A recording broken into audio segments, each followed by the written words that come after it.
talofa Samoa, APAAU o le TALALELEI mo oi. Soifua manuia i lo tātou ainga le nei aso fau, e o ilawa e whataia i pēa ma whaingatā. Ai o lea ua toi au mai a fo i le nei aso fau e whaopopo i aso whaitau o lo tātou wola. E meise o aso whaitau o le au nanga mo ia malona malo, e le lei lava le atua. E leise mea le lei e whaafua se i ona o mai, e te tau lava o na maua i lunga o se tō whama mau, nanga lue inga. O whamana tu mai e le atua, Mataio e 𝘕𝘂𝗶𝗶𝗵𝘓𝘔.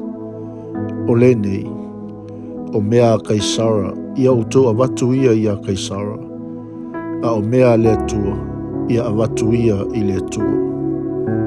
E leise mea e sili o na manao ia i le atua na i lo tātou loto. Tātou te alolo whai ia te ia, ma tātou ta puai ma au ngai ia te ia. Mana tua le tala le apostolo ia kupu. Ia utou manatu, o le mea fia te le ai, pe a maua utou i tofu esi. Ina ua utou i loa, o le tofu ino lo utou whātua, e tupu ai le onusai. Ai ato atoa le ngā luenga le onusai. Ina ia ato atoa ai ma ia sao na le ai utou. Ia le ai se mea e tasi e matiwa ai. E le whaavau ni tīngā. Ai mawhai o na avea ma wha manuianga.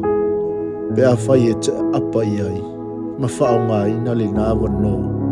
E whaapuna whana wai se manuia salilu. Mana tua, o le rosa matala, e nofo i le o ngā tutonu o tala matuitui o le lala au. Iesu 𝘕𝘂𝗶𝗵𝗏𝗏, whesoasoa ni mai i le nei asu. Ia e whaapuna whanau i le oloto, le manuia ua umona e wholofolo ina mai moa. Ia e whaongaina le li ie, lo i tau, mati ngā o le mātou sāwalinga. Ia whai ma awala le li, mātou te iloa tuai, lou silisili ese, ma lou matautia. O le ala mātou whaaftai le nei tai au, ono Iesu Keriso wala tuai la mātou te talo. Ameni. Manuia, whaiva ma lava singa le nei Iesu.